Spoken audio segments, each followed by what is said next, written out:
E aí, galera, podcast A Lojista no Ar, eu sou o Rafael Petracioli, seu anfitrião que sempre está por aqui. Tudo bem com vocês? Sejam bem-vindos mais uma vez. Antes de qualquer coisa, por favor, faz a inscrição no canal aí, ativa sininho, porque senão depois eu não falo, aí o pessoal fica enchendo meus patovar aqui, porque eu esqueço.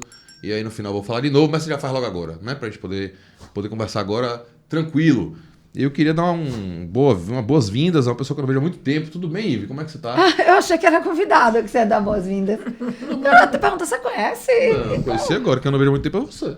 Meu amor, eu tava no último podcast. Ah, não tava. Fui proibida de vir. Fui proibida. Depois a gente fala nos bastidores. Mole, Micael. Quem assistir até o final e se inscrever, no final eu vou dizer por que eu fui proibida. Mas foi de mesmo. vir? De vir, Pô, você esqueceu? Proibida. É verdade, foi verdade. Tô falando que Foi foi proibida. Foi censurada. Galera, a gente não podia deixar de abordar o tema que está na crista da onda dos sites de notícia, dos grupos de WhatsApp e tudo mais. A gente vai falar de reforma tributária. E a gente está hoje aqui com a doutora Patrícia Linhares, advogada e professora, que sabe tudo, que manja os Paranauê inteiro. E eu, inclusive, vou fazer várias consultorias. Vocês não vão poder, porque não é ao vivo. É gravado. Assim. Eu vou poder perguntar tudo que eu quero aqui ó, pessoalmente. E você vai ficar só dependendo das minhas perguntas. Olha que coisa. Porque quando a gente tem uma mulher tributarista, fala Patrícia. advogada, professora, por que ninguém fala assim, tributarista? Tributarista é sempre homem ou... Não, mas é um meio de mais masculino mesmo.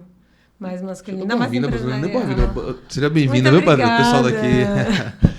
Dá editada aí depois, Micael. Não, Tudo bem? Como que Ivy, eu já me sinto em casa. Já é de casa, né? Eu cresci literalmente na casa dela. Ivy não vale nada. Ela só não pode dizer que eu sou a irmã mais velha de uma amiga, assim, de infância dela, mas entendeu? é como se fosse Porque irmã. se fizer isso, É. eu depois eu vou ter que Mas fazer eu a aposto homenagem. que, mesmo com essa amizade tão antiga, existem coisas que ela não sabe da sua vida, né, Ivy? Não. Mas é porque, na Já verdade, foram reveladas aqui nesse podcast. Ah, na verdade, bom, vou ter que a mãe falar de... todos. Se hoje eu Sua sou moral. professora, é porque a mãe de Paty é a minha referência feminina e de mulher forte, independente. Ai, Eu que sempre linda. tenho uma admiração. Eu acho que Poxa, eu que chamo tia linda. Rose, né? É. Mas tia Rose me fez professora. Ó. Tá bom, Ela eu... sabe disso? Ela disse isso pra ela? Já, muitas vezes. Ah, tá. Porque essas Eu coisas tem que escrevo falar pra sempre pra pessoa ela também, dizendo tem isso, deixar a assim, pessoa que eu tenho ciente. uma admiração e a referência, assim, Patrícia não à toa Obrigada. que... Que sou professora também. Mas a sua mãe também, tia Marluce, Tá vendo? também é um pedaço de coração da minha infância e da minha adolescência. Então... A mãe dela era a minha razão, a minha mãe era o coração certeza. dela. Tá Meu tudo colo. certo. Eu vou passar Meu colo. o programa inteiro. Toda vez que eu resenhar com o Ivy, eu vou tomar bronca das duas. Não, agora, pode ficar Vai rolar tranquila. um complô aqui, Não, fique ligado depois aí. a gente deixa pra depois. Programas A gente mulher forte, que vai tomar bronca editado nada. aqui. Doutora Patrícia, a gente está vendo aí o que mais se fala agora na internet todos os sites de notícias só querem, e engraçado é que o pessoal quer desdobrar a mesma notícia em 45 notícias diferentes, aí o cara porque faz, cabe. né, vai ali, muito conteúdo, muita coisa, Isso. porque a aprovação foi assim, teve tantos votos para isso, tantos votos para aquilo, enfim, faz todo que me desculpem, para mim acaba confundindo mais do que ajudando. Já vi verdade. também nos grupos de WhatsApp de advogados, etc. E tal. Muitos escritórios já fizeram materiais explicando o que foi votado. A gente já viu alguns materiais de alguns escritórios tributaristas Brasil afora. Mas eu queria que a gente... eu queria trazer para o público do Aula Extra aqui uma visão de quem está na área e de quem é professora também. Porque... para dizer só para gente falar aqui só o que foi aprovado não faz sentido nenhum. Eu quero entender sua visão, sua crítica pessoal em relação a isso. Então preciso que você fique aí bem à vontade para dar suas opiniões todas, por favor. E eu queria começar primeiro por uma questão mais didática de entender a hierarquia dessa reforma aí. O que já foi votado na Câmara é apenas uma reforma constitucional ou já tem alguma coisa de legislação também aprovada? Como é que foi? Essa primeira votação foi o quê? Foi constitucional. Estamos falando da PEC mesmo, né? Sim. Uma proposta de emenda constitucional reformando e reformatando o sistema tributário como não houve desde 88. Nós tivemos, desde 88, alguns pequenos ajustes, algumas reforminhas, digamos assim, em matéria tributária. Puxadinho para acrescentar competência, vamos olhar a contribuição para a iluminação pública, que veio substituindo aquela história toda do ISS, que foi julgado inconstitucional. Aí a gente teve alterações nas competências de contribuições também, que passou a ter receita, além do faturamento, enfim. algumas outras contribuições que também foram surgindo no meio do caminho, a própria CID teve muitas diferenças, mas a gente não teve efetivamente um rearranjo de repartição de competência tributária. O que está se colocando agora, eu vou arriscar dizer aqui o que eu disse para os alunos e digo, é um novo pacto constitucional. A gente está falando de um realinhamento de poder de tributar que só foi discutido na época da Assembleia Constituinte, lá quando a gente teve que discutir uma nova Constituição. Na Constituinte de 88, ela já foi também uma modificação muito grande do sistema, ou ela só consolidou o que já estava lá? Vamos lá, foi. A gente tem que lembrar que desde 88 a gente tem na Constituição Federal uma série de poderes e deveres para os municípios, que já eram entes federados, mas não tinham ainda a plenitude da compatibilidade que o Pacto Federativo de 88 trouxe. E aí a gente sempre diz que os grandes poderes vêm com as grandes responsabilidades. Qual que é, gente? Batman, Homem-Aranha. Então, assim, toda vez que a Constituição de 88 acrescentou deveres para estados e municípios, ela trouxe também poderes de tributar.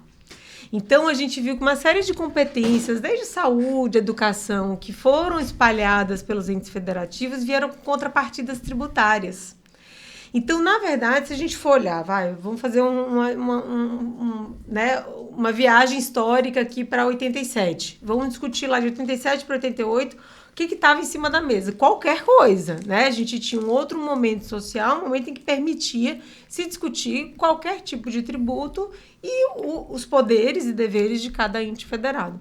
A partir daquelas iniciativas, né, sociais e todas que estavam sendo promovidas, inclusive no âmbito dos municípios, a gente passou a ter os municípios no mesmo patamar dos estados e da União em relação ao poder de tributar. Então, aquelas reservas que foram mantidas para a União, parte toda dos monopólios, né, em relação ao espaço aéreo, alguns agora quebrados, né, a questão da utilização e da legislação da zona rural, enfim, né, diversos outros sistemas financeiro. Isso tudo trouxe para a União uma série de tributos adicionais. Veja, não é uma matemática simples, né? Se a gente deixou o sistema financeiro com a União, significa que nós vamos ter mais impostos para a União. Mas a lógica por trás, e isso não sou eu que estou falando, a gente está olhando realmente o Pacto Constitucional mesmo de 88, quem dele participou, que a macroideia era essa, a intenção. Toda vez que a gente atribuía mais deveres para um determinado ente federado, a gente atribuía também mais poderes de arrecadação. Então, esse equilíbrio... Uma compensação, né? Até para poder o pessoal ter de onde tirar exatamente a estruturação para aquele trabalho. Sendo que não era assim, exatamente matemático, não é? Olha, isso daqui a gente vai ter, né, um determinado dever, isso vai... Até porque é difícil mensurar, olha, quanto de responsabilidade, de poder de polícia, isso vai gerar... E qual é a carga tributária que a gente vai ter relativa a isso. Mas, de um modo geral, esse foi um ponto que delineou muito, a gente observando naquele momento, esse equilíbrio do poder de tributar. E agora, e essa foi a maior dificuldade, né? Esses anos todos, esses 20 anos de discussão de reforma tributária, a gente não tinha ainda condições de dizer, olha, nós podemos efetivamente revisar essa balança novamente sem causar desequilíbrio, entende? Sempre ficava essa dúvida, poxa, se a gente não vai reformatar deveres, não vai redistribuir deveres, como é que a gente vai redistribuir competência tributária? Faz sentido. Lá atrás você discutiu as duas coisas em conjunto, agora... Exatamente, entende? Então, ainda se questiona isso. A gente ainda está num momento em que existe uma resistência, o ambiente político naturalmente propiciou esse encontro, né, desde a parte técnica dos juristas que participaram da Secretaria, agora Secretaria Especial de Reforma Tributária, mas antes do grupo de trabalho, ano passado, a unificação das PECs, né, porque tem todo um processo, um caminhar aqui dos últimos anos. Tinha muitos projetos esparsos que objetivavam a mesma coisa, né? Dois principalmente. A gente tem a PEC 110 e a PEC 45. E aí o esforço feito desde o ano retrasado, ou 3 anos atrás, ainda no governo anterior, foi de criar um grupo, uma comissão especial que pudesse discutir o que é ponto em comum e o que não era, como que poderia progredir. Houve passos importantes em relação a isso, mas embora do ponto de vista jurídico-técnico fosse possível fazer, não tinha exatamente uma conjuntura política, sabe, que pudesse fazer com que esse solo gerasse votação na Câmara. Então, o que aconteceu mais sintomaticamente, que fez com que a proposta chegasse à Câmara para votação, e num prazo muito rápido e com presença expressiva dos deputados federais, foi justamente a criação de uma secretaria, né, que foi então um projeto executivo mesmo para trabalhar, para impulsionar isso e travar eventualmente até outras propostas alinhadas num governo de transição, enfim. Eu não sou a pessoa mais especialista em governo, não, tá? Mas é isso aí. Mas entender esse bastidor, eu acho que é extremamente importante, porque esses bastidores entender, né? Porque dizem o teor do que foi aprovado também. Muitas eu vezes. acho que a gente tá com o Aulaísta, existe essa segunda fase desde 2017. De 2017 para cá, acho que a gente já fez uns 3 programas sobre reforma tributária. Vai sair a reforma tributária. Agora vai. E a gente fazia um programa. Inclusive, um convidado, que ia ver aqui, foi mais de 3, olha. Porque só ele, um dia eu liguei para ele para convidar para fazer uma pauta à noite. Já tem tempo. Falei, pô, velho, vamos lá na rádio fazer um programa e tal, não sei o que. Ele, pô, velho, vamos, contanto que não seja reforma tributária. Pelo amor de Deus, não aguento mais falar disso. Porque toda hora vinha, não, agora evoluiu. Evoluiu porra nenhuma. Ficava aquele jogo de empurra, né? De um lado pro outro ali. Não tinha clima político, como você falou, pra coisa acontecer. Político. Né? E tinha também, assim, uma dispersão. Tipo assim, olha, vai sair reforma tributária. Aí no meio, do nada, vinha uma medida provisória de imposto de renda. Mudava tudo. Que não tem nada a ver com a reforma tributária, você entendeu? Então, assim, viu uma entrevista de vamos tributar dividendos. Acabou o clima da reforma. Então, o que foi feito, assim, claramente, desde o que a gente observa desde o início do ano? Vamos dividir. Então, Bernard Api, que é né, quem elaborou a PEC 45, disse, olha, a gente não vai agora abraçar todos os pontos, nós vamos dividir em 2 momentos. Um momento de tributação, de reforma tributária do IVA, do Imposto sobre Valor Agregado, e um segundo momento de tributação da renda, que nós não estamos falando ainda, porque ela começa com 180 dias da promulgação da emenda constitucional dessa daqui. Então vai ter outro programa. Vai ter outro programa da segunda fase. Já agenda. Reforma tributária, parte 1. Reforma tributária, parte 2. Até porque, veja só, esse que a gente estamos fazendo agora com a aprovação da Câmara de uma PEC. Essa PEC ainda vai para o Senado. Vai ter os trâmites todos. Depois ainda vem toda a parte de legislação infraconstitucional. Para depois ainda vir parte de renda. Mas nessa PEC... 2032, tá? A fase de transição termina em 2032. Até lá, acho que tem mais uns programinhas. Agora, muito bom que você tocou nesse ponto, porque é uma coisa que quando eu li as primeiras coisas sobre a reforma me veio na cabeça.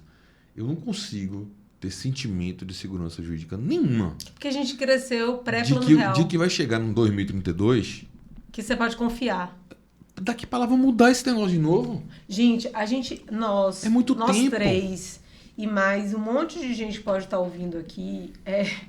Nós somos de uma geração do overnight. Nós somos da geração da fila do posto, do posto de gasolina, porque ia alterar preço, entendeu? Nós somos dessa. Então, para a gente ter confiabilidade no sistema tributário, aliás, na macroeconomia já é difícil, e sistema tributário, né? Quem passou pelos pacotes econômicos que a gente passou agora, não tem como fazer uma reforma neste nível de profundidade que a gente está vendo agora, se não tiver um regime de transição assim.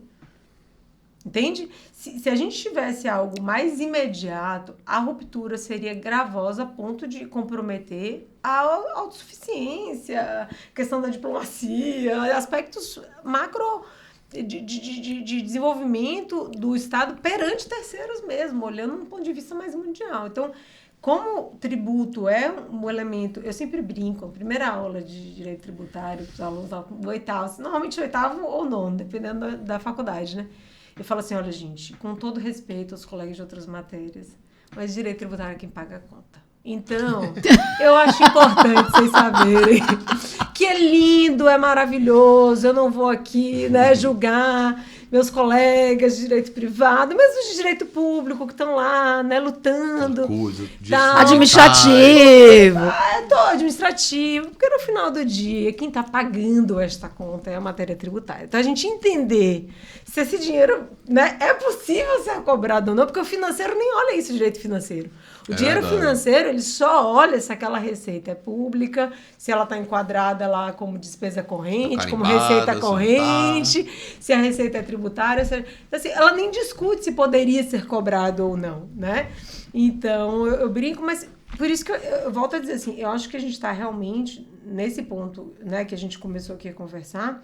É importante essa consciência histórica de que a gente está refazendo, no momento em que a gente está refazendo o pacto tributário, de alguma forma mexendo no federativo. Para o bem e para o mal. Não estou discutindo aqui se é bom, se é ruim, nada. Você está falando do contexto em si. Do contexto e do quanto isso precisa desse prazo de transição mesmo, sabe? Que a gente não pode simplesmente... nem pensar assim em 5 anos, que seria uma transição, né? Puxa, não, 5 anos já é médio, longo prazo, já consigo. Não, a gente precisa de 10 anos para começar. Muitas matérias menos complexas tiveram transições longas também. A gente tem um histórico de transições aí é verdade. Nas reformas pós-Constituição que sempre dão aquele alento, né? Porque, na verdade... Previdenciário mais, né? É porque, veja só, também tem um efeito assim... Previdenciário bastante, vai mudar tudo agora. Só que só vai mudar mesmo a Vera lá em 32, pô. Daqui pra lá a gente vai... Isso dá até um alento para as pessoas que vão passar por essa mudança. A sociedade olhar para aquilo e falar, não, essa porra não vai me pegar de surpresa. Não vou chegar aqui agora e do nada vou começar... Não, vai... Mas tem essa sensação de tem. A gente começa a ver desde a semana passada uma quantidade... E olha assim, eu estou falando de uma advocacia empresarial de empresas de médio e grande porte. A gente ouve, porque no fundo todo mundo é ser humano igual, tá certo? O cara que tá lá na diretoria, ele não muda do empresário que tá ali à frente do varejo, não. E aí, assim, a sensação é, puxa, o que é que eu tenho que me antecipar até o final do ano? E aí você responde pra ele, nada. Você não tem que se antecipar. Não, e pro ano que vem, o que é que eu já devo ver? Também nada. Fique tranquilo. Porque, assim, o cenário que nós temos agora, que foi a sua pergunta, é ainda num ambiente constitucional. Então, a gente não sabe a efetividade da... Porque, né, no direito tributário a gente tem um princípio da legalidade. Então, assim, por mais que a Constituição esteja agora sendo alterada para dividir esses poderes, o exercício do poder ele é individualizado por ente federado. Então, como esses entes federados vão implementar, é um passo seguinte. A gente não pode dizer, não, o IBS vai ter alíquotas assim no estado da Bahia. Então, não dá nem para mudar a fábrica de lugar, entendeu? Excelente você falar isso aí, porque agora, a partir desse momento, Patrícia, você vai precisar dar um mega desconto para mim, principalmente. Para mim também, que eu não entendo nada tributário. Absolutamente leigo. Ignorante em direito. Não digam isso. Sou no nível 5 quando eu fiz a prova da OAB. Não, mas você não sabe o que é lançamento para frente e lançamento para trás. Velho, eu vou lhe dizer o que eu sei de direito tributário. Não existe lançamento para frente e lançamento para trás. Sugestão tributária para frente e para trás. Sabe o que eu sei de tributário? Eu sei assim, eu fui fazer minha prova da OAB. Mas tem macetes, tá? Para você saber. É? Claro. Tá vendo? Minha professora não me ensinou. Em 2007, foi começo de 2008. Eram 100 questões ainda, era acesso. Eu não vou dizer quando foi. Tinha 8 questões de tributário na prova, salvo engano. Que bom. Hoje é mais, viu? E eu não sabia fazer nenhuma, claramente, óbvio. Aí você escolheu a letra. E numa questão de estratégia, eu falei, vou chutar todas a mesma letra. Eu chutei tudo B e errei todas. Então eu só não sei como é ainda ruim tem um no problema chute. de erro no chute, de falta de sorte. Tributário comigo não é só ignorância, tem a ignorância e falta de sorte. Mas você sabe que é não bobagem. Não contribuiu pra nada pra minha carteira da OAB. Não diga isso, não diga isso. E olha que eu tive bom professor, não posso nem reclamar disso. Viu? Não vou nem falar o nome do professor. Isso começa... Meu foi o Graciliano, que é procurador da Assembleia. Me lembro, municipal, né? Não, da Assembleia Legislativa hoje. É? É, procurador-chefe da Assembleia. Acho que ele foi salvo engano, foi o professor tributário lá na Católica. Eu sou aluna de Luciana Amaro, né? Mackenzie. Não, mas não pensa que houve encantamento, assim, desde o primeiro dia, entendeu? É mais ou menos quem me deu emprego em São Paulo. Quem me deu emprego em São Paulo, eu comecei. Foi o direito tributário. Mas eu fiz todo esse... Porque eu vou lhe perguntar coisas aqui que eu eventualmente passaria vergonha, tá? Imagina. Então, é por isso que eu tô fazendo essa introdução. Mas vamos lá. Você falou essa questão de... não é agora que tem ali. Estamos na fase constitucional da coisa.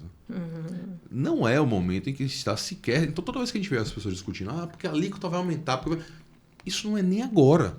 Isso vai ficar para bem depois, quando a gente for falar da parte da legislação. Não é isso? É isso. Agora a gente está falando mais das questões principiológicas, da divisão... O quadradinho de cada um nessa organização, não é isso? Existem algumas fumaças no horizonte que já foram colocadas na PEC, tá? por exemplo, de que as alíquotas do IBS serão referenciadas pelo Senado Federal, que já é algo que a Constituição faz, aliás, cai muito snob, que a Constituição faz em relação às alíquotas do ITCMD, para evitar que a gente tenha grandes mudanças, disparidades. As alíquotas do ITCMD são parametrizadas pelo Senado Federal. Basicamente, o que ele fez desde 88 foi colocar uma alíquota máxima e todo mundo indo lá. A gente não sabe se é esse mecanismo que vai funcionar agora em relação ao IBS, mas já existe essa previsão de que uma lei complementar será editada para que os estados, aí sim, estados e municípios possam regulamentar e que quem vai referenciar as alíquotas são o Senado. Aí já começam outra fumaça que já existe. Olha, na PEC, nós temos possibilidade de isenção, claro, sempre, isenção é um direito do ente federado, ele pode renunciar à receita tributária por meio da isenção, pode fazer por outros meios, mas também por meio da isenção, e de redução de 50%, de 100% do imposto. Então, isso começa a gerar essa especulação que você está falando. Ah, não, você vai reduzir 50%, quer dizer que hoje é tanto. Então, a gente está comparando com o desenho atual, o que pode não ser verdadeiro. Até porque as bases de cálculos hoje do ICMS e do ISS, que vão ser unificados no IBS, são diferentes entre si. Sim. Sabe? Então, assim, se a gente pegar também lá no IPVA, que vai ser o IPI, que vai ser o novo imposto seletivo, a gente também não tem exatamente a mesma base de cálculo do que a gente tem hoje para IPI. Quando eu falo base de cálculo, é na composição. Vocês sabem que a base de cálculo, constitucionalmente, é uma autorização. E aí o ente federado, quando ele exerce a competência tributária da Constituição, ele escolhe como ele vai montar. Então, por exemplo, o PiscoFins. Eu vou dar um passo atrás já, mas agora eu só queria colocar isso. O PiscoFins, que vai ser substituído por uma contribuição que chama CBS, hoje ele tem dois mecanismos diferentes de tributação, cumulativo e não cumulativo, que tem base de cálculo diferentes. Então, por exemplo, você perguntar qual é a base de cálculo sobre quais alíquotas são incidentes de um banco e qual é de uma indústria. São bases diferentes. Em uma você inclui tudo, a outra você desconta insumo. Nessa que inclui tudo, na verdade, você tira a parte de deveres, de provisões matemáticas. E isso não está na Constituição. Nada disso é a Constituição. A Constituição tem, em relação ao PiscoFins, tem uma linha. Ela diz lá no 195, compete à União, né, para financiar a Seguridade Social. Aí a gente tem lá um inciso que é receita ou faturamento. Então, quer dizer, a partir dessa previsão, N leis podem sair com materialidades diferentes. Isso é complicado. Porra, demais, porque a gente está falando agora de uma coisa que está mudando só a Constituição. Então. Que a parte de legislação vai vir depois. Tudo muitos que está se falando anos. agora. Porra. Eu não quero ser descrente aqui, a gente sai correndo, encerrar já antecipadamente o programa. Porém, devo alertar que, assim, é um pouco utópico, mas, enfim, quem sou eu também, né? Que nem a Ariano Suassuna dizia, né? Que não é um otimista, é um realista esperançoso.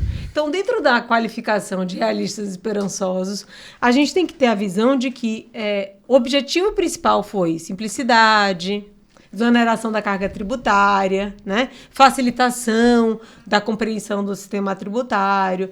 E aí, quando a gente percebe que, por meio da Constituição, a gente não consegue garantir, a gente consegue traçar meios, mas a gente não consegue garantir que isso vai ser alcançado, porque isso depende da vontade de todos os estados, de todos os municípios e da União Federal, quanto do exercício do CBS e do IBS, do IVA dual que foi criado. Então, essa galera que está fazendo manual sobre a reforma tributária, a gente deseja boa sorte. Arrasta pra cima, arrasta pra cima, né? Você quer saber o que é que já mudou? Né? Arrasta pra cima. Mudou nada, jovem. Calma. Eu acho que é válido. O que eu acho que é válido? É válido a gente perceber o seguinte, que se isso é o que motiva originalmente a reformulação da competência tributária, isso não pode ser perdido no longo do caminho.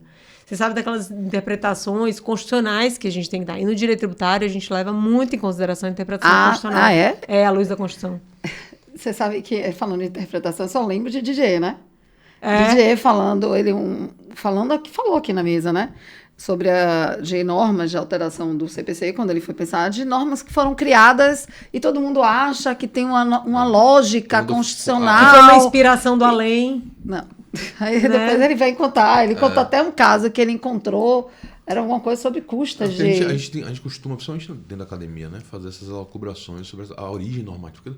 Onde surgiu essa norma? Porque qual era a intenção do legislador? Pronto, a intenção. Quando fez esse negócio, e todo mundo se arvora a criar mil teses. Ele que está na cabeça dele. Que foi tipo um negócio esdrúxulo, era questão, se não me engano, não, E aí, eu falei da intenção porque eu fico imaginando... Citação por hora certa. Ah, tá. Foi isso aí. Estava tendo uma manifestação dos oficiais. Da justiça dizendo contra a citação por hora certa. Eu achei, porra, essa? Não, velho, vamos lá conversar com o cara, velho. O que é isso aqui? Não, você tem citação por hora certa, é um absurdo. Não, pô, mas... não tem como não ter também, não. Você precisa ter tal. Não, mas 3 vezes é um absurdo. Fala assim, mas não, no máximo uma. Fala, não, pô, também não dá. 2 tá bom, pronto. Mudou o CPC de 3 para 2. Foi isso. Não teve um pensamento normativo. O legislador parou e pensou, meu Deus, que desperdício, 3 vezes. Porque 3 estatisticamente. Princípio da celeridade. Porra nenhuma. Os caras estão falando negócio. Entendi. Ele trouxe essa ideia de que essa gênese normativa muitas vezes é um sonho. E na verdade, eu só trouxe esse exemplo para dizer assim. Então, é jogar no escuro, né? De que quando essas regulamentações municipais, estaduais e até federais vierem, eles conseguirem manter o espírito da mudança constitucional.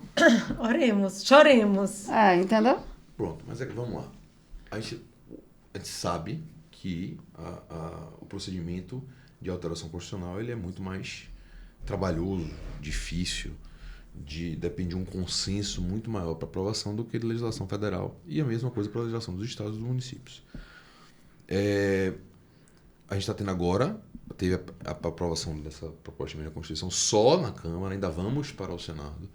Lembrando que o Senado é o legítimo representante dos estados e não do povo, então a discussão lá se trava inclusive sobre outras premissas, que não necessariamente são as mesmas que a Câmara dos Deputados imagina ou que seus representantes pensam. Isso pode ser diferente.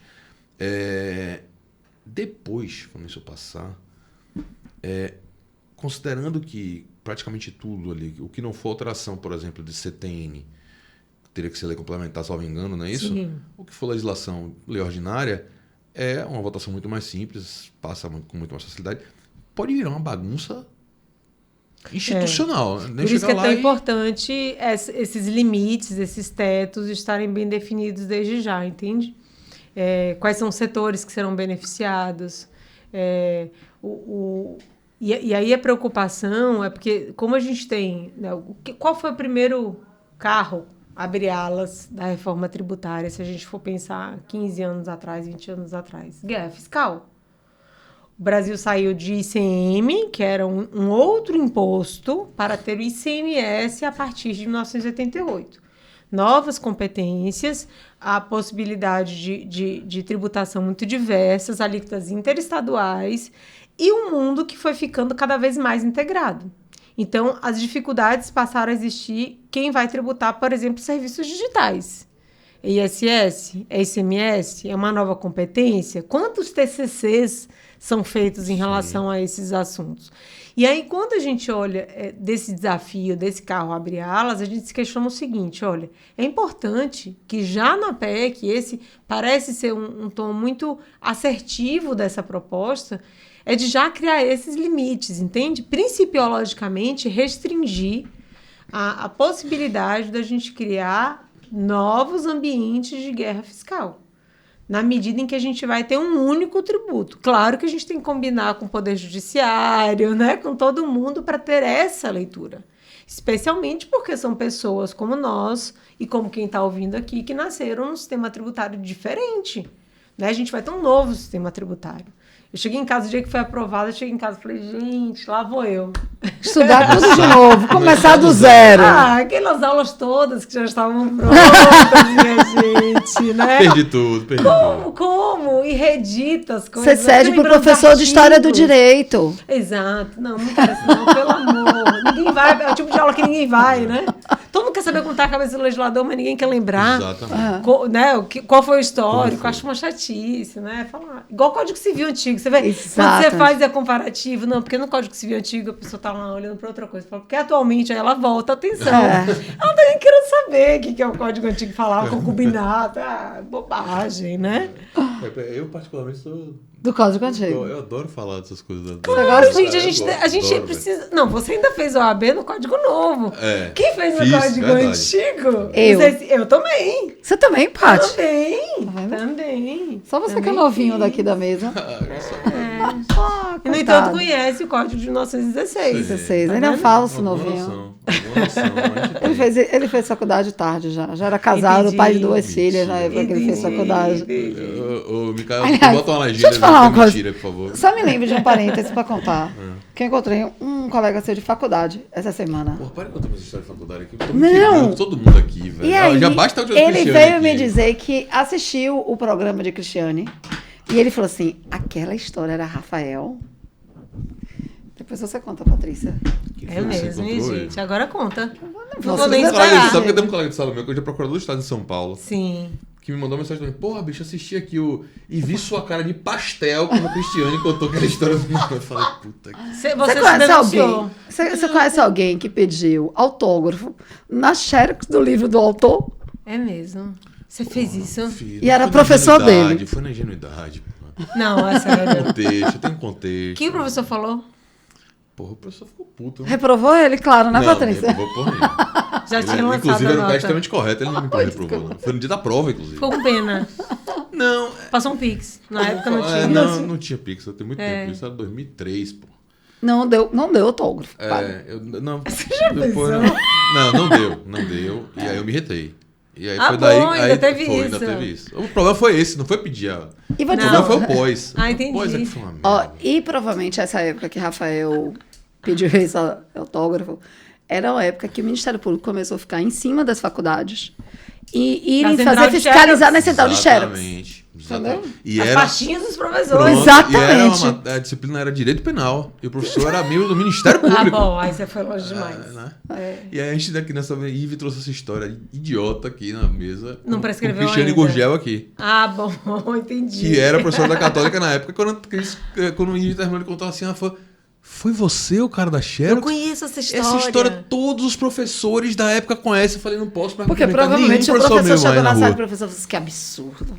Aluno é sempre aluno, né? Não tem jeito. Olha pra isso. Não, se fosse comigo eu também falaria. Você falaria? É Descascando. mesmo. Você sabe que eu não esqueço que eu fui aluna. Eu não esqueço. Eu antecipo conflitos dos alunos. Juro pra você. Lembrando que você faria, né? Lembrando. Eu falei, gente, tá chato isso aqui, né? Eu paro assim no meio do nada. Eu falei, gente, tá muito chato esse assunto. Vamos falar de outro assunto. O que vocês andam comendo? O que vocês andam fazendo? O que vocês andam frequentando? Como é que tá sendo o churrasco? O baba? Não tá acontecendo. Aí eu volto, entendeu? Porque assim, a gente precisa de um fôlego. Uma respiradinha. Porque os alunos levam a sério como deveriam levar. Eu, pelo menos, tinha desculpa de falar, não, trabalhei o dia inteiro, tô cansada, eu vou sair da sala, entendeu? Se o professor permitisse. Mas os meus alunos, na maioria, não têm, assim, 8 horas de trabalho por dia. Não. Então, eles não podem nem dizer isso. É puxado, é puxado. Meu Deus. Não fala mais desse assunto aqui. Não vou falar mais, não. Ô, Micael, você bota aí uma tag. tesoura automática, né, de edição, quando tocarem no assunto Xerox e livro. Isso. Pronto, você já bota aí. Falou, cortou, entendeu? Você, por favor, me Ou mande... você faz uma terapia e supera isso também em você. Aí eu falei com o Pisa aqui, eu falei, olha, eu tenho ido a Brasília com muita frequência. A próxima vez, Isso não é bom. eu vou procurar ele. Tá. E vou pedir desculpa. E você vai levar um livro. Vou levar um livro e pedir um autógrafo no livro. De verdade. O mínimo que se espera, né? Paga Você um não fez isso jantar. até hoje. Se ele me receber, né? Ainda tem isso. Agora, Vou essa tentar. parte, Vou fazer produção, minha parte. essa parte do vídeo eu corte que eu vou mandar para as filhas de Rafa, viu?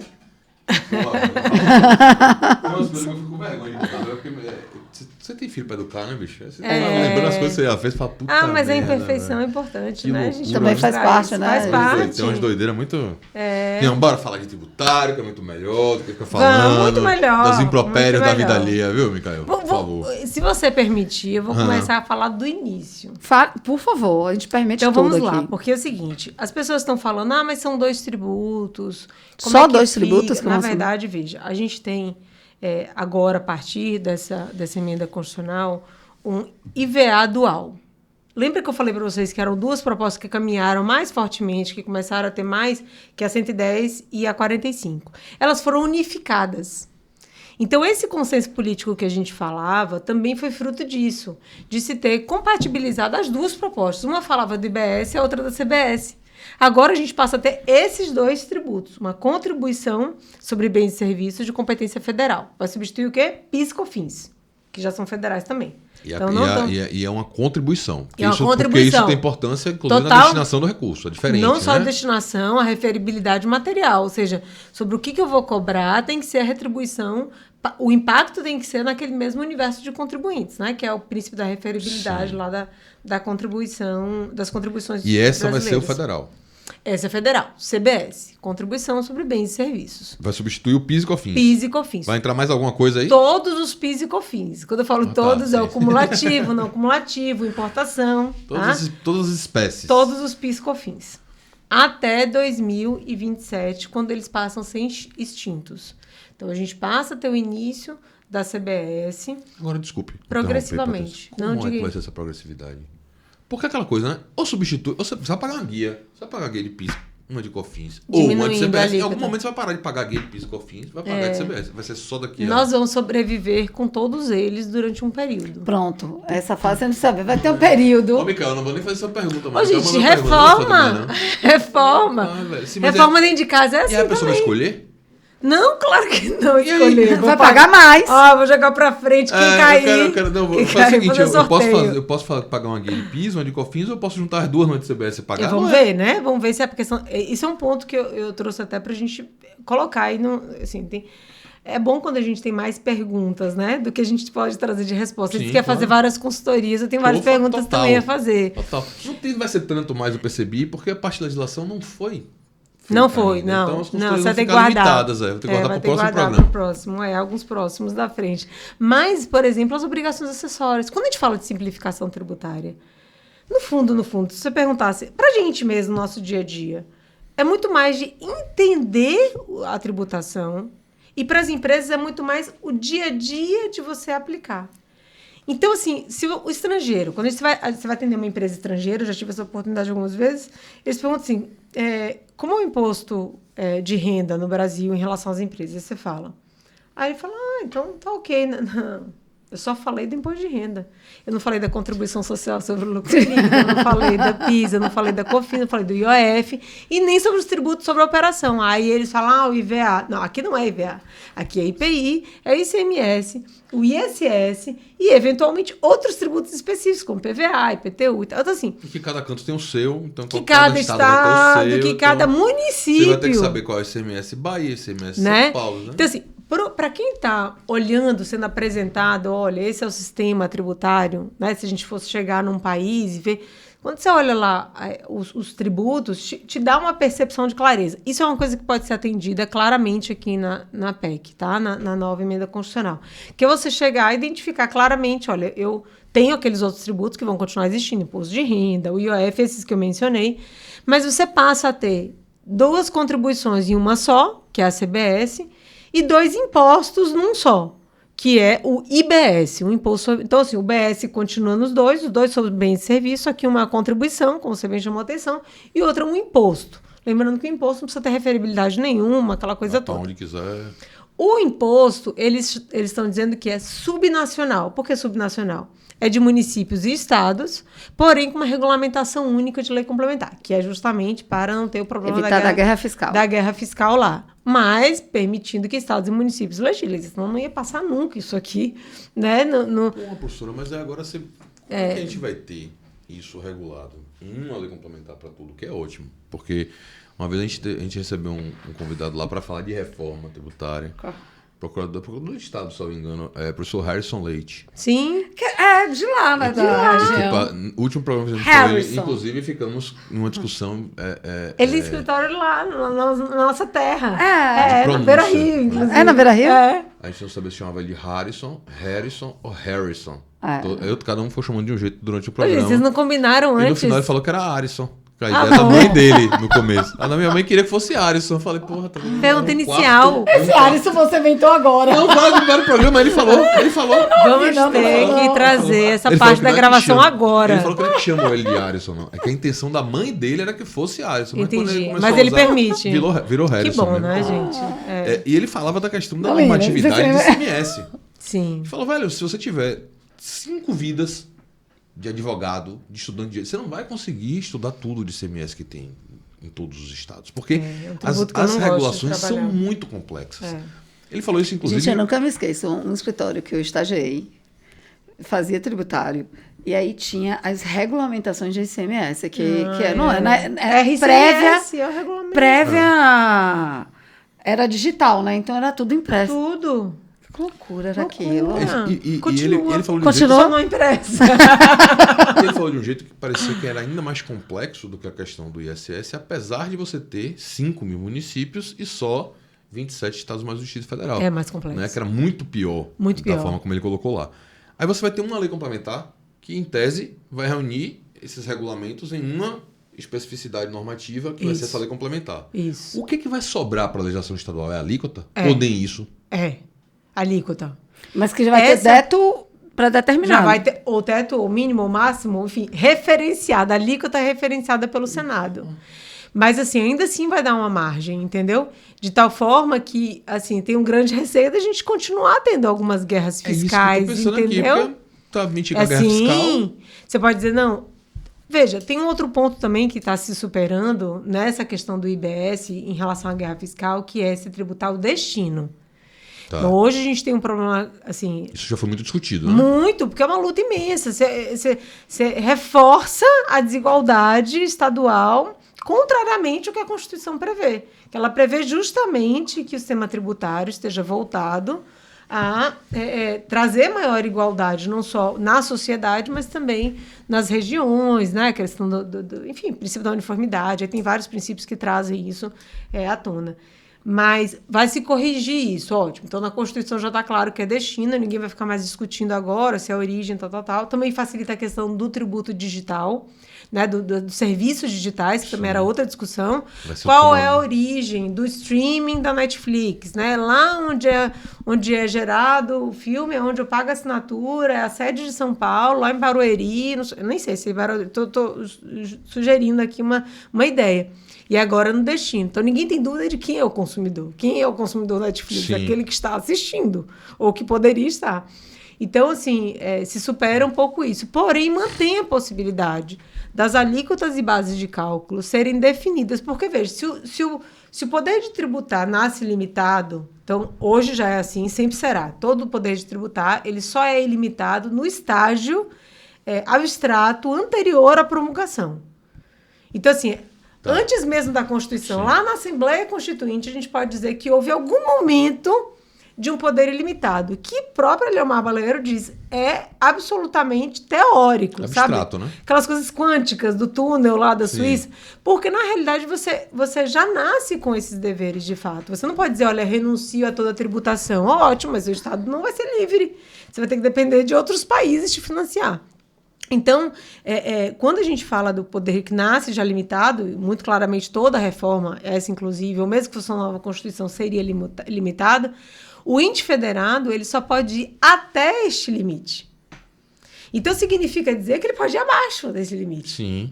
E aí a gente pode ter essa situação de, não, então aqui no meu município eu vou, né, para os escritórios virtuais, eu vou cobrar um ISS, como a gente teve durante quando a gente teve muito tempo. Muito tempo. Mas e aí, vamos lá. A questão do consumidor, ficou muito claro que essa modificação vai meio que resolver uma celeuma grande. Muitas. Né? Essa, inclusive. Inclusive, principiológica, como você falou, que é essa questão de você buscar igualdade entre os entes federados e não desigualdade. Mas a gente vai ter, por exemplo, o ICMS, ele não incide só na relação do consumidor final com aquele último fornecedor. Essa guerra fiscal, então, ela pode, por exemplo, se concentrar na indústria. Pode. É uma possibilidade. Isso não estava, talvez, na ordem do dia das preocupações do pessoal lá. O que está na ordem do dia das preocupações? Já prever benefícios especiais constitucionais para determinados setores. Então, a gente tem setores que médicos, serviços médicos. Eu ia falar, será que é meu, gente? Não, tá aqui. O meu tá aqui também. Eu peguei o celular do meu filho que estava na oficina. Ah, tá. Outro dia aconteceu comigo. Parecia uma coisa bem de videogame mesmo. E aí, assim, a gente já tem essa previsão, né, de que eu estava falando dos benefícios. Dos benefícios. Então, assim, serviços médicos, né, medicamentos, a parte de artefatos da área médica, planos de saúde, todos esses já estão previstos na PEC como beneficiadas por redução. Educação, inclusive, quais saúde, são as reduções? Não, constando que pode chegar a, por exemplo, as instituições de educação podem chegar a 100% de redução. Cada estado, do IBS. no âmbito do seu... No âmbito da sua execução, poderá. Agora, a gente vai ter que esperar a lei complementar, né? Para saber como que ela vai disciplinar, se terá condições para cada um dos estados. Veja, muito do trabalho da guerra fiscal sempre vai ficar no colo da lei complementar. A gente não revogou todos os artigos da Constituição, gente. A Constituição no Sistema Tributário Nacional começa no artigo 145, quando ele diz compete aos entes federados, e aí ele traz impostos, taxas, contribuições. Ele vem no 146 e diz o que compete à lei complementar. É lá que ele introduz o Código Tributário, é lá que ele fala do Simples Nacional, não usa a palavra Vai Simples ter que surgir Nacional. um novo Código Tributário? Não precisa de... O nosso código é pré-Constituição de 88 e nem assim precisou. Vai ter, claro, que acomodar aí os novos tributos. Louca lá, né, de alterações. Né? Mas você sabe que a preocupação principal do código e o objeto principal dele está lá no 146 da Constituição, que é definir o que é fato gerador, o que é hipótese de incidência, quem é contribuinte, sujeito tributário, sujeito passivo, direto, indireto, né, o responsável tributário, como se configura a obrigação, lançamento tributário, crédito tributário, a extinção, a exclusão. Isso tudo continua. A gente discute o seguinte, que o fenômeno da incidência tributária não mudou. Ele não mudou. A escolha que o Brasil fez anos atrás, até antes da nossa Constituição, continua sendo a mesma. Então, assim, o lançamento tributário, a Constituição do crédito tributário, não teve alteração na nossa Constituição. Digamos, o operacional da coisa... E nem os princípios, os princípios basilares. Já é cultural, porque veio desde atravessando constituições. E por que se superou, por exemplo, a discussão de que, a gente está trazendo aqui um problema de cláusula pétrea aqui com a reforma tributária? Por que vem se superando ao longo das últimas semanas, meses, esse assunto? Porque os princípios que limitam o poder de tributar, que autolimitam na Constituição e limitam abaixo da Constituição os entes federados, continuam existindo. Igualdade, anterioridade, confisco, tudo isso continua existindo. Então, assim, quando a gente olha, a gente está falando especificamente da repartição tributária, daquele primeiro assunto lá que a gente começou a abordar, que era a questão do rearranjo, de quem pode tributar o quê. Aí, num segundo passo, essa reforma vem falar da distribuição da receita, que também já estava desde o início dessa PEC, de não gerar... uma retirada de receita tributária dos entes federados a ponto de dizer, olha, eu não vou conseguir cumprir o dever constitucional porque eu não tenho mais o ISS. Nenhum município vai poder dizer isso. Em princípio, olhando a PEC 45. Por quê? Porque ele vai falar, olha, eu tenho aqui todo o repasse do IBS igualmente o que você tinha no ISS, se não melhor. Então, assim, se por um lado a gente não sabe se a simplificação vai acontecer, se a gente de fato não vai ter guerra fiscal, por outro lado, a gente pode afirmar que alguns elementos de uniformização já ficam mais claros agora. Ou seja, a gente aprendeu ao longo desses anos algumas lições em relação à implementação. Começar na basezinha da basezinha da basezinha é uma lição importante, né? Exatamente. Então, assim, essas linhas que foram superadas agora com a 45, eu estou contando que pelo menos o ambiente que a gente tem agora é de que no Senado as alterações serão pontuais, mesmo no Senado, mesmo com pós-recesso, com volta, tá se falando inclusive de fatiar, né? O que é consenso segue para votação, o que não é consenso o que é mais complicado, né? Essa coisa de reforma por partes. 1000 vezes pior. Mas perceba também, eu acho que é o que dá para fazer.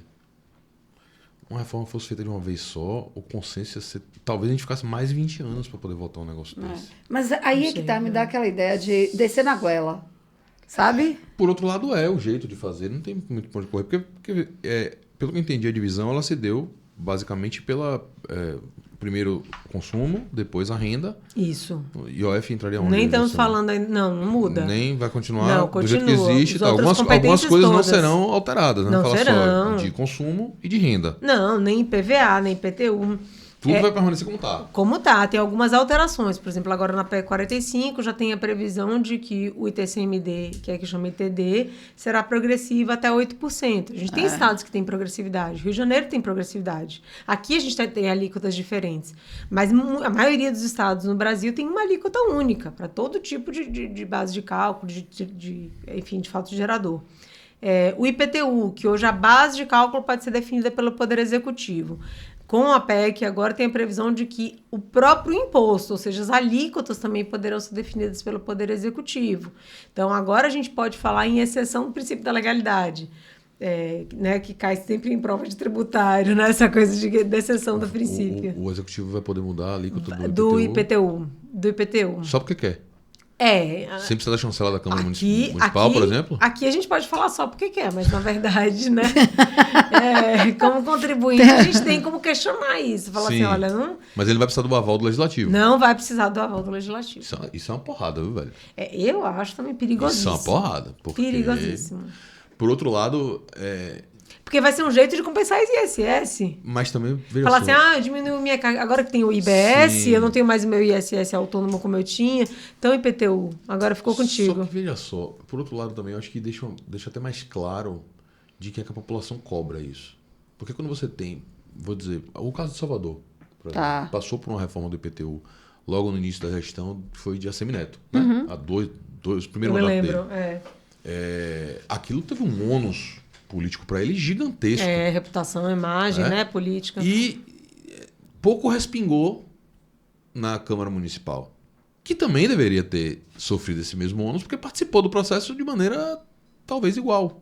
Talvez não tenha sido idealizador, mas participou de maneira igual, digamos, na aprovação. Na ideia de aprovar a coisa, de fazer a coisa existir. Claro. Agora, talvez uma regra dessa dizer, não, meu irmão, quando o executivo fizer, a conta é só dele, isso vai ser um pouco mais justo. Eu não tinha nem pensado nisso. O cara vai lá e fala, porra, não, a culpa é do cara mesmo. Se ele tá aumentando é porque ele é um sacana mesmo, não, agora vamos lá em cima. E aí isso vai onerar em voto, vai ter... Você vai ter outras coisas que... Porque tem coisa, velho, que bate no... Mas a gente não tem muito impeachment de prefeito, né? Não, então, assim, não tem. Também seria bom, né? É porque tem umas coisas de município, você falou da questão da Constituição 88. A Constituição 88, ela trouxe o município, digamos assim, pra ser gente, né? O município não era gente, o município era... era ralé, era nada. Ele vivia de repasse, ele né? Ele era sustentado, colocado à margem, né? Totalmente dependente. E aí, com a Constituição, ele virou gente. Só que ele virou gente mais ou menos também, porque virou gente em algumas coisas e em outras não. Sim. O STF vai e diz que lei orgânica municipal não tem... não guarda a característica de ser uma Constituição para o nível do município. Então, você tem a Constituição Federal, a Constituição dos Estados, a lei orgânica não é uma Constituição. E aí você começa disso, você tem uma série de desdobramentos. É verdade. Você começa a chegar, não, vem cá. Eu posso fazer então uma lei municipal que ela pode desdizer a lei orgânica, porque não existe hierarquia entre elas e a lei orgânica não é uma Constituição. Posso? Ela é uma lei ordinária como qualquer outra. Entendeu? Então você começa a ter virou gente, mas é um negócio meio confuso. Nessa concepção, a gente ainda tem o município muito... os municípios, e aí entra a questão de a gente ter essa quantidade absurda no município, também é um problema, e não é um problema tributário só. Sim. É um problema de outras áreas também.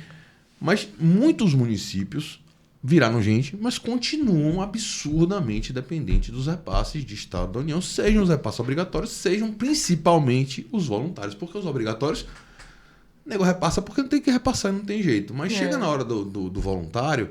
E a afinidade política entra em campo, questões que não deveriam entrar, entram.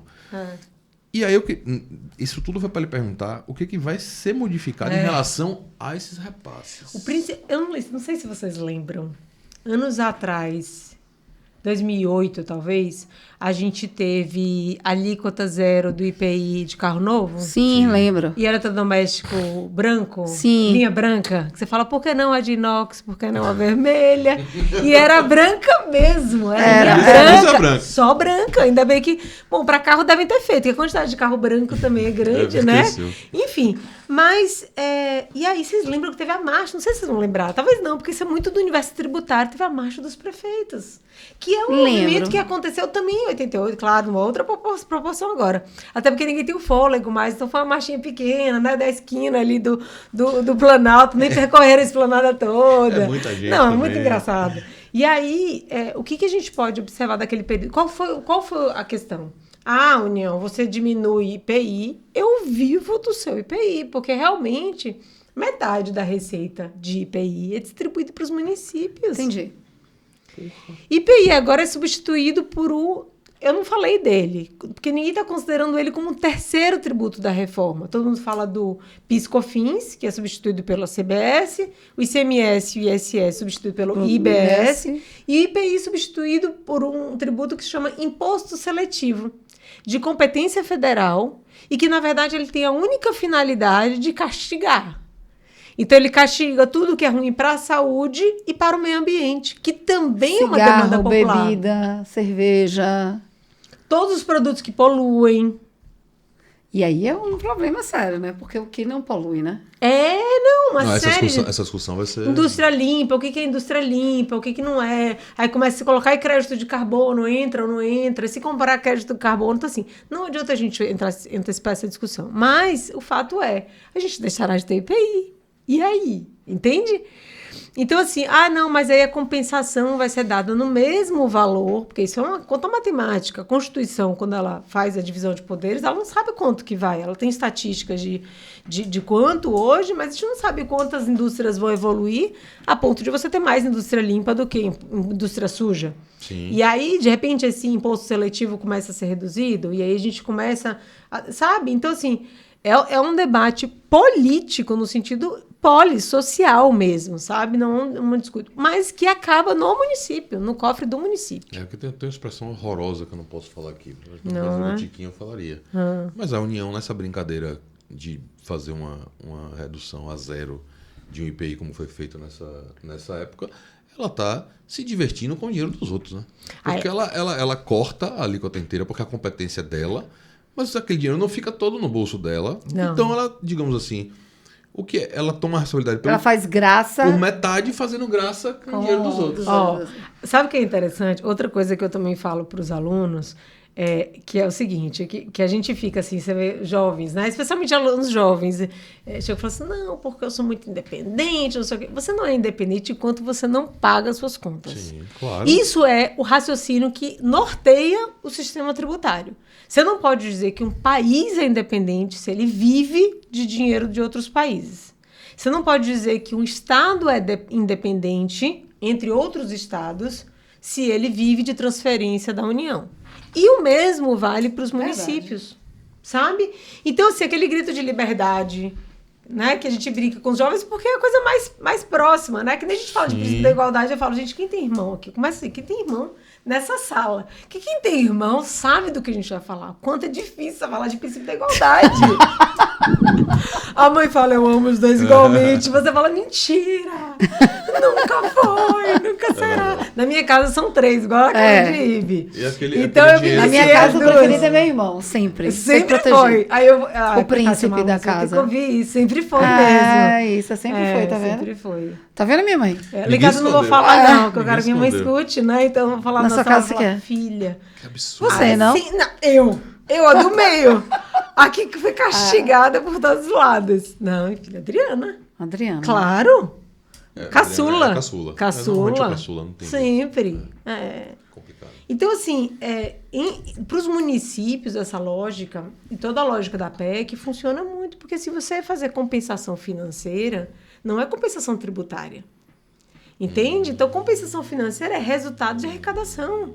Resultado de arrecadação não é só alíquota, é eficiência de arrecadação. Então, não importa se vai abrir indústria mais suja ou mais limpa, o que vai importar é quanto dinheiro eles não Tem estados que são super eficientes na cobrança e tem estados que não são tão eficientes na cobrança. Ou seja, vão repartir não só os dividendos, mas também vão dividir os prejuízos. Os ossos ali, entendeu? Vão dividir os ossos. Vai ter, a PEC traz um parâmetro para calcular essa... Então, o que acontece? Lá a gente tem uma primeira parte, quem for ler a PEC, o texto da PEC, vai ver, é super fácil de acessar na internet, e vai ver, e é até interessante pegar a última versão, porque momentos antes da votação foi incluído transação fiscal, parcelamento, um monte de coisa no finalzinho assim dela, sabe? A gente tá focando na PEC porque não dá tempo da gente falar desses outros penduricalhos. Os jabutizinhos que vão colocando ali em cima e são assim, parcelamentos enormes, sabe? De dívida tributária e um monte de coisa. Mas olhando, fica claramente ali na parte inicial, a alteração da Constituição, não se altera artigos principiológicos, 150 e 145, vai direto tem alguma coisa no 146 que é necessária em função da lei complementar, né? Lei complementar editará e tem toda a lista no 146, criou-se lá, por exemplo, o IBS, né? Regulará as alíquotas, a incidência do IBS. Mas, no modo geral, ela vai direto para o 153, 155, os artigos que tratam sobre as competências. As competências tributárias, né? De cada um dos entes, 153 até 156. E aí, lá no lado das disposições constitucionais transitórias é onde está o grosso da reforma, que são o regime de transição e a repartição de receita. Rapaz, eu preciso muito trazer um dia aqui algum professor de constitucional para me explicar essa porra da DCT, porque eu fico indignado com esse Você fica? DCT. Mas ele é sempre transitório mesmo, é para esse tipo de coisa. Porra, eu preciso entender essa dinâmica do... Porque para mim seria transitória da Constituição de 88, não de qualquer norma posterior. Então eu não consigo... Em matéria tributária é comum. Você lembra da época da CPMF? Sim, foi lá também? Foi lá também. CPMF era editada, era alterada a competência lá por meio da DCT. Porque primeiro ela ia vigorar 1 ano e meio, acabou vigorando 10 anos, né? Sempre como transitório, porque ela foi provisória. Mas sempre é comum. É lá que está a previsão de que o CTN é norma, até que se edite nova lei complementar, fará o papel do 146. Então, acaba sendo um espaço... Qualquer norma transitória. Qualquer norma constitucional transitória. Que não é o ideal constitucional de ser definitivo. Sim. Tipo assim, deveria, como você está falando, ser apagado depois de... Sim. Concluiu, 2037, tudo Valeu, bem. Obrigado, tchau. Mas que ela não existe.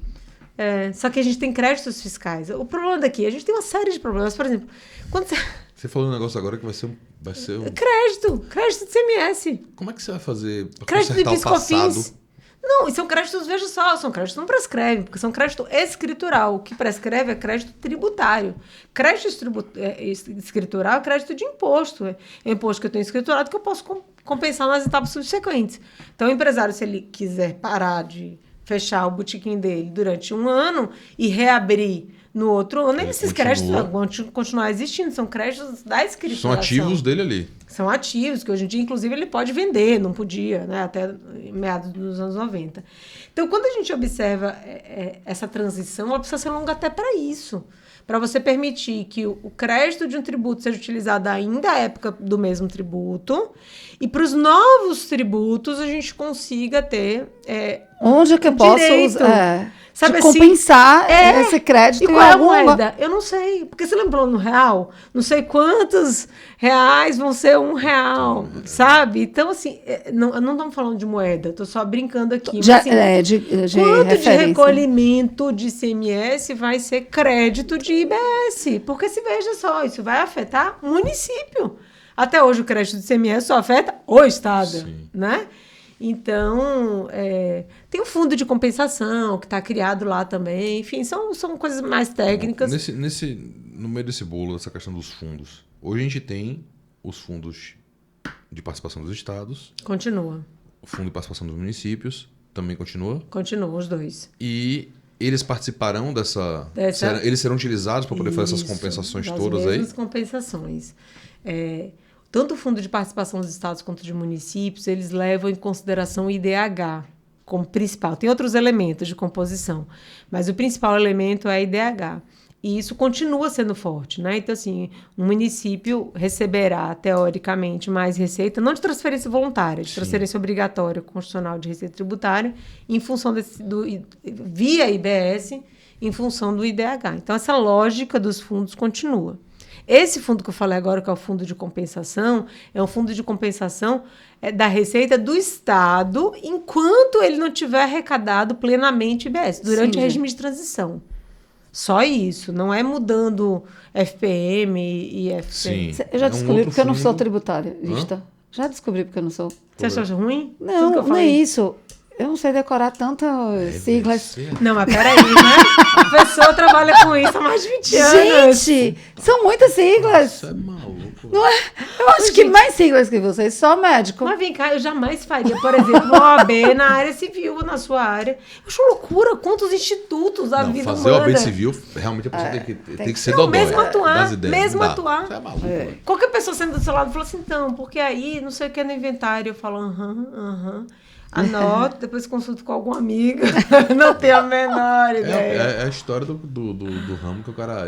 ninguém fala assim, eu sou civilista. Só IVE, porque gosta. Não, mas é porque ela pode, a galera né? tem que falar assim, não, eu Ela sou de direito de família, não, eu faço sucessões, não, eu faço porque meu irmão sabe tudo, não esqueça. Né? Eu sou bom em contratos. Não é pra qualquer um, não. A gente devia ter feito um sumário, não. De quantos... Abreviações, de abreviações ela já usou já aqui. Você já percebeu? Mentira. Não fala isso. Muitos. Eu não gosto. Tal imposto era tal.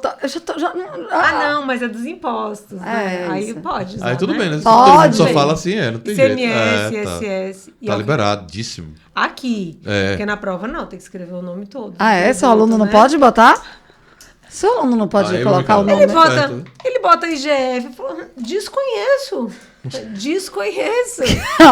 Aluno de professora Patrícia Linhares, esse vídeo é imperdível para você. Porque toda vez que ela desconhecer uma abreviação na prova, você diz assim, mas prova... Sabia que teve uma vez uma reunião dessas lá da Baiana, já que você falou de Fred G. Aí Fred falou, não, porque não sei o quê, o professor não sei o quê. Por exemplo, com Patrícia.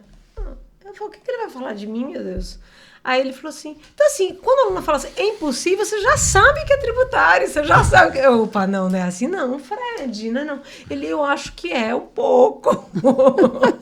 Eu falo, só que eu não tenho... Isso não é um glamour, entendeu? Isso é uma falha, eu acho. Porque... alguma coisa não está sendo... digamos que cria ali o ambiente de vocês, né? Não, eu acho... coisa aconchegante do que é da área. Do tributarista? Fica ali, eu acho. A gente tem excelentes tributaristas da Bahia. Você sabe que em São Paulo, os melhores tributaristas... Eu, como fiz faculdade, mestrado lá, eu ainda tenho essa memória muito viva e continuo atuando, indo muito, né? Como vocês sabem. Então, assim, eu convivo ainda com os colegas, né? Dessas áreas e dessa área... E, assim, muitos... Os que não são paulistas são baianos. Mas tudo na PUC. Assim, você fazia entrevista lá, Paulo de Barros.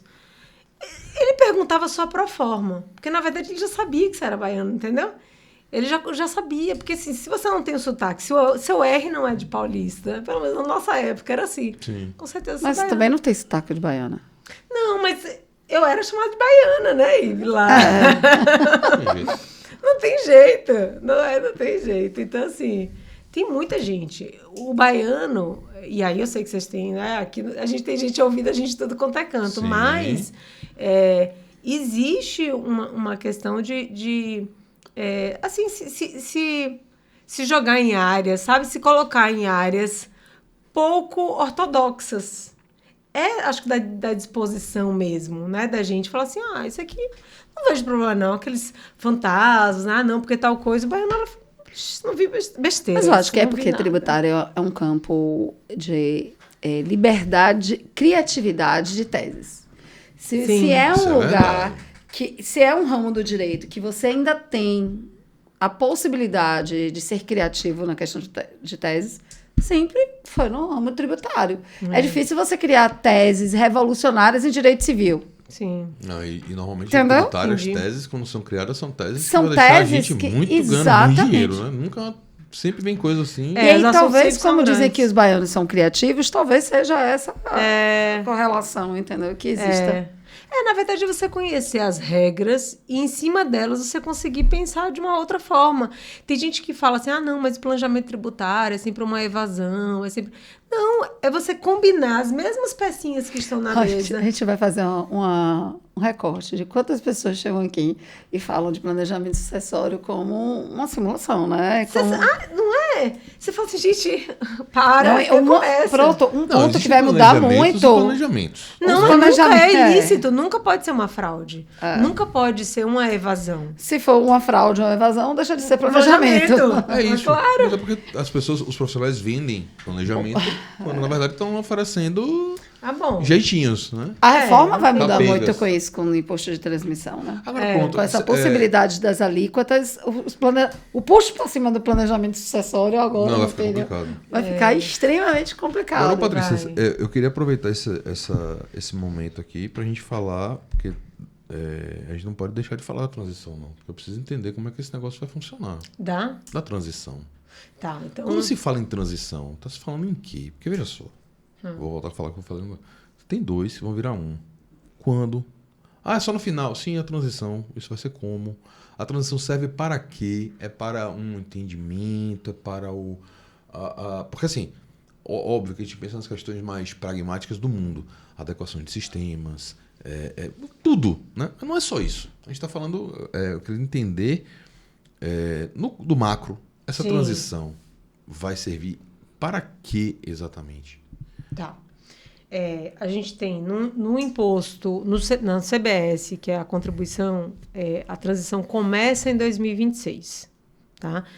A ideia de 2026 é porque, embora seja um tributo federal, então continua sendo federal, substitui 2 federais por um novo federal, você precisa iniciar a arrecadação e ir substituindo, então, aquela questão da convivência que a gente falou, da CBS com PIS e COFINS, até 2027. Então, você vai ficar 2 anos ali, ou 1 ano e pouco, com as duas...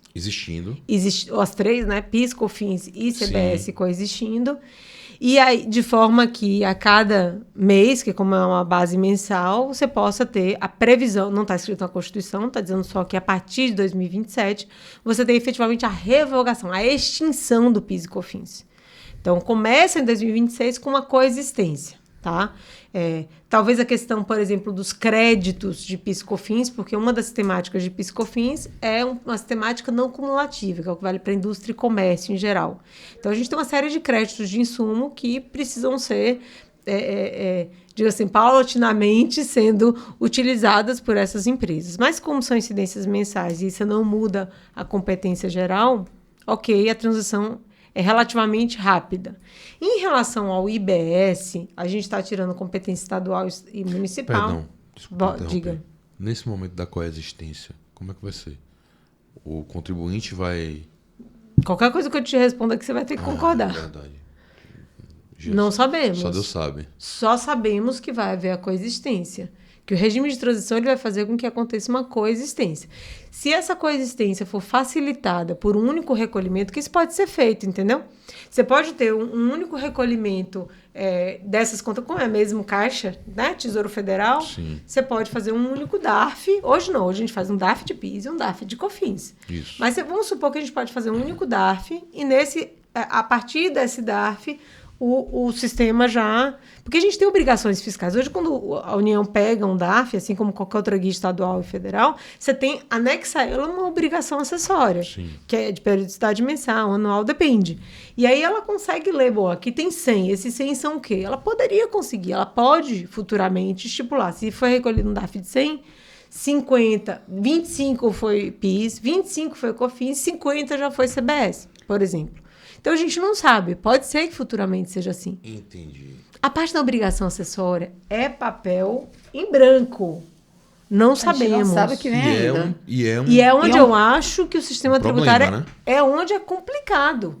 Eu falei para vocês do estrangeiro que entende os tributos e que ele está tentando entender, mas o complicado é fazer SPED fiscal, SPED contábil, e-financeira, e-social, recolher DARF, fazer DCFTF web. Só de encargos previdenciários são 4 obrigações acessórias, só para declarar todos os meses. Não, uma vez eu tive um cliente, era uma indústria de álcool, lá no interior de São Paulo. Meu irmão, aí fui visitar o escritório dos caras, ia ter uma reunião e tal, não sei o que, o pessoal foi mostrando aqui, não, porque aqui é o escritório, não sei o que e tal. Chegou num determinado lugar, era um vão imenso de gente. Um mar de gente. Aí eu olhei assim, e aqui é o comercial? Não, aqui é a contabilidade. Fiscal. Eu falei, mano, não é possível o negócio Aqui é quem carrega o piano. Era o lugar onde tinha, claramente, mais gente trabalhando dentro das horas da empresa. Eu falei, mas não trabalha pouco, não. Imagine, velho, isso tudo não, mas um percentual imenso por conta das obrigações acessórias, né? Praticamente tudo. Porque a contabilidade comercial, a contabilidade comercial tradicional que a gente lia lá na minha época ainda era direito comercial, né? Eu fiz comercial também. Pronto, então ótimo. Todos nós. Então ótimo. Aqueles livros comerciais e tal, eles hoje são livros fiscais. Então a contabilidade empresarial hoje ela é traduzida numa obrigação SPED. Antigamente a gente entregava obrigação, quando a gente fez faculdade, nós aqui, as empresas entregavam declaração de recortes. Ó, aconteceu este fato aqui, este fato é um fato gerador. Hoje não, hoje você conta a vida inteira. Ó, acordei, eu tomei água, e aí eu levantei, eu dei bom dia para os filhos, fiz o café da manhã. Isso tudo que está no livro fiscal da empresa e que estava no livro comercial, que é o razão, o livro caixa, o diário, tudo isso hoje é compilado. Ainda existem, porque a escrituração comercial, ela continua sendo obrigatória para demonstrar a abstração que é uma pessoa jurídica, né? No fundo sim, é o que demonstra a existência, economicamente falando, de uma empresa. Mas ela está totalmente entregue. A gente diz, inclusive, que em pouco tempo a gente poderia parar de dar aula de lançamento por homologação. Porque o físico vai dizer assim, olha, não precisa mais me informar, não. Eu tô sabendo aqui. É de ofício. Então, assim, o valor deste mês vai ser tanto. Sabe? Ele já poderia fazer. Hoje ele tá num meio teste. Deixa eu ver o que você vai falar. Você vai falar 100. Não é 100. Olha aí, não é. Pegadinha do malandro. Já que você falou, eu ia falar 80, mas já que você falou 100, fica 100. Até para pessoa física, né? Pô, por que eu tenho que fazer declaração de imposto de renda? O cara já não sabe tudo. Preenchido. Vem pré-preenchido. Ele já sabe tudo. Por que eu vou preencher? Não, para saber quando você tem que pagar. Eu falei, mas... Por que você ele não já me diz quanto é que eu tenho que pagar? Não, eu quero saber se você vai me dizer o valor certo. Você também sabe. Pegadinha do Faustão. Mas o declarar... E se você declarar maior, eu te corrijo, mas se você declarar maior, tá tudo certo entre a gente, né? É muita doideira. Horrível. Então, assim, quando a gente olha a questão fiscal, eu acho que o grande problema... vamos discutir guerra fiscal, vamos discutir tudo isso, a complexidade do sistema tributário. Mas a complexidade mesmo para as empresas, que é o que gera margem de lucro maior, que é o que gera custo empresarial maior, é obrigação acessória. Isso ele vai olhar diminuir. Esse tanto de contabilista na área, que você viu que devia ser o comercial, que devia ser quem está prospectando novos negócios, e no fundo é quem está gerando.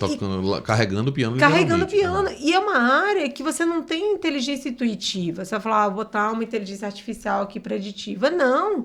Ele pode até... Os sistemas já são parametrizados para se alimentar. Então, o que você coloca aqui num determinado lançamento vai compatibilizar com os demais. Os programas já são feitos assim, né? Há muitos anos já de software. Mas não significa dizer...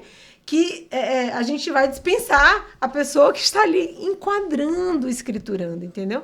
Então, eu acho, assim, perguntasse qual é o grande problema do sistema tributário brasileiro, é a obrigação acessória. E essa reforma resolve isso? Não resolve. A obrigação acessória é absoluta. Vai continuar o mesmo mangue. Não é nem de lei. Obrigação acessória é problema de instrução normativa da Receita Federal, do secretário da Fazenda. Obrigação acessória, segundo o Código Tributário, não precisa nem de decreto. É ato do executivo, infra-executivo, chefe.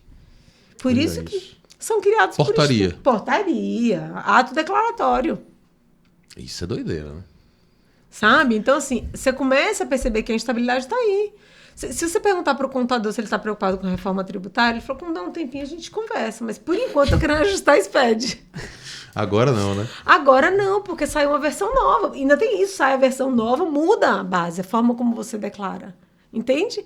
Não, mas legalmente não mudou a base. Tá, mas se agora eu tenho que abrir uma coisa que antes estava no global, eu tenho que abrir esse lançamento em 2 rubricas diferentes aqui dentro. Então mudou para mim. Sim, aí talvez você tenha precisado de outro funcionário. Porque outra versão do software, aí roda, aí tudo tem que... E não tem anterioridade para isso. Não tem princípio da anterioridade, próximo exercício, 90 E o tributarista tem que ter conhecimento também dessas obrigações acessórias. Não tinha, Ivy. Não tinha. Ninguém me contou isso na época da faculdade.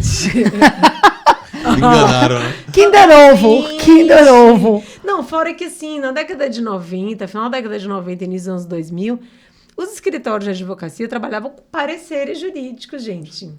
É a sensação que a gente tinha. Aí quando vem alguém mais ele fala assim, mas é tão bom ser advogado na área tributária, eu fico imaginando a pessoa fazendo pareceres, né? Entendeu? Era isso que se fazia, É como ótimo. quase escrever um artigo, né? Sabe? É uma coisa linda. Salvo o melhor juízo. No final tem salvo o melhor juízo. Você fala, gente... Isso é chique demais. Maria! Você não vai matar ninguém. Mas eu tenho Se matar, você que tomou a decisão, não porque falei eu coloquei nada. o salvo melhor juízo no final. Eu dei uma opinião, não decidi por você. É menos preocupante do que a receita de médico te mandando mudar o almoço. Entendeu? É verdade. Porque o bebê mais líquido. O bebê mais líquido, porque vai dar um problema de rim, entendeu? Ele é responsável. Mas o tributarista do parecer, ele fala, salva o melhor juízo. É bom você beber um pouco mais água, confira mas salva aí o melhor juízo. outras coisas. Confira aí como tá a dormida, como é que tá a alimentação. Um grande amigo meu que já participou do programa, inclusive, de tributarista lá em São Paulo, Sérgio Grama Lima, ele fez uma segunda graduação em contabilidade. Eu me lembro que ele lembra. Eu falei, realmente você muito tá comum. indo... É muito comum. É muita vontade de saber meus negócios paranauê. Não. Então, assim, hoje em dia, você precisa saber. Um tributarista, ele tem que ser capaz, primeiro, de entender, para ele sentar com o contador ou com a área financeira, com a diretoria financeira. Ele precisa entender demonstração financeira, ele precisa fluxo de caixa, ele precisa entender a escrituração comercial, rubricas, onde é que está o resultado, se aquilo vai impactar o resultado, se não vai, quais ativos e passivos, onde pode escriturar, entendeu? Então, assim, adoraria dizer que é outro jeito, mas não que a gente fica no fenômeno da incidência tributária, mas, na verdade, a gente fica, né, com essa turma aí, com essa turma da geral. Para a gente partir agora para essa reta final, a gente não tem como não abordar o que será, né? A gente acabou de aprovar uma emenda à Constituição referente à questão... Aprovar, peraí. Na Câmara. Na Câmara. Ainda vamos ter o Senado para isso, depois a parte de legislação. O que você acha que isso é para quando, esse bolo? Tá, o que está se esperando? Segundo semestre, Senado. No Senado, primeiro passa pela Comissão de Constituição e Justiça. Está se discutindo se passa também pela Comissão Econômica, mas, em princípio, sendo emenda constitucional, é a Comissão de Constituição e Justiça. Vai para a votação no Senado e, se tiver alteração, volta para a Câmara, aquela coisa que todos vocês conhecem. A estimativa e ao que se escuta... Está dentro do cronograma isso, tá? Não se pensou diferente. Tanto que se fala que imposto de renda só para o ano que vem mesmo. Sim. Segunda fase da reforma, que é discutir imposto de renda, se vai tributar dividendos ou não, se vai reestruturar a questão do IRPJ, de alguma forma o CSLL, a parte de pessoa física. Então, assim, tudo indica que é isso que vai ficar, tá? Para o segundo semestre, a gente tem um horizonte para trabalhar 2024... em minutas de legislações, especialmente da CBS, né? Porque se ela começa em 2026, a gente em 2024 começa a discutir como é que ficam. E aí eu acho que vem a parte mais difícil para o governo, e aí é executivo mesmo, né? Porque depois que ele edita a lei ordinária de instituição do tributo, a obrigação acessória fica com ele. Então, é a Receita Federal sentar para remontar essas obrigações acessórias 2024, 2025. E no âmbito dos estados e dos municípios, a partir da lei complementar, que também deve começar a se trabalhar no que vem, entendeu? Adoraria que a gente já tivesse algumas respostas em relação a esses pontos. Por exemplo, tem uma demanda que a gente não falou aqui, que é super interessante e que foi um elemento novo, que não estava nem na 45 nem na 110, é o cashback para a pessoa física de baixa renda. Ouvi falar. Então, assim, é um elemento que traz, né, uma força para o projeto e que talvez já pudesse estar um pouco mais delineada, justamente para você conseguir ter um apoio social em relação a isso. Sim. Mas que ainda não está. É um dos pontos que o Senado quer trazer para, enfim, Então, assim, próximos passos é um pouco nesse sentido.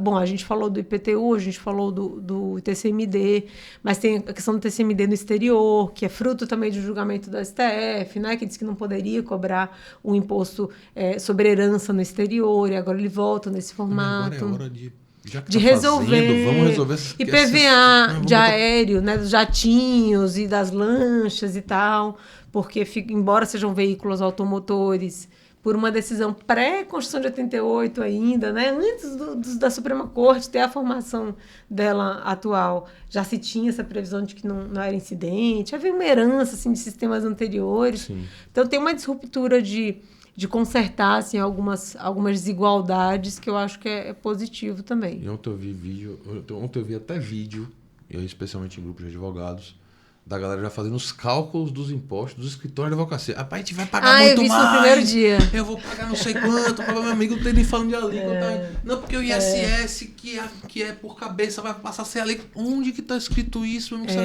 Isso nem chega. Não, porque o AP tem que pressionar. Não, e aí sempre tem um que fala, pra mim não vai mudar nada porque eu sou do Simples. Aí você fala, deixa eu te falar... O Simples Nacional é uma cesta de PIS, COFINS, ISS, ICMS. Eles deixaram de existir. Então, assim, vai ao TEP. Claro. Simples Nacional. A única previsão é de que haverá um regime beneficiário, né? Um regime diferenciado. Equivalente ao que a gente tem hoje no Simples Nacional. Mas ninguém pode falar que a carga tributária vai ficar igual. Essa afirmação, a carga tributária vai ficar maior, é tão errada quanto a carga tributária ficará menor. Ou ficará igual. A gente não pode afirmar nada disso ainda, né? Tem algumas estimativas a partir de palavras que são colocadas lá, que é a questão na parte da reposição dos fundos de participação dos municípios e dos estados, a recomposição. Então, alguém faz o cálculo para trás. Olha, se hoje se tem uma alíquota... Mas você só pode fazer com alíquota média de ICMS... Sim. Porque as alíquotas não são iguais nos estados. E você tem que esperar o que vai vir na legislação. Não, e um recorte específico. Você vai fazer esse comparativo, mas faça, sei lá, de transporte. Ou faça da indústria automobilística, né? Que agora é um dos pontos lá do Senado. Você não pode nem falar assim, a indústria paga... Que indústria? Depende do setor. Sim. Entende? Então, qualquer comparativo, positivo ou negativo, concretamente no bolso, a gente não pode afirmar. O que muda é realmente assim, a decisão nacional do país enquanto repartição de tributos. Isso que eu acho que é onde a gente começou a falar. Isso é que muda aqui com essa reforma. É a gente compreender que o modelo que a Constituição trouxe, que até então não existia, que a Constituição de 88 trouxe, não deu certo mais. Não vai nos levar aos caminhos de êxito. Eles começaram a dar ruim no meio do caminho. O grande problema é, será que também as pessoas que vão voltar, elas entendem o que vai acontecer? Essa dimensão de repercussão, ou o voto é dado mero peso político? O seu partido orientou o quê? Será que essas pessoas estão discutindo e entendendo tudo que vai... Acho que tem algumas cabeças mais... que lideram esse processo de discussão. Sempre e tem. Outros que seguem, né? O processo político ele tem muito disso quando o tema é muito sensível. Né? É a galera que...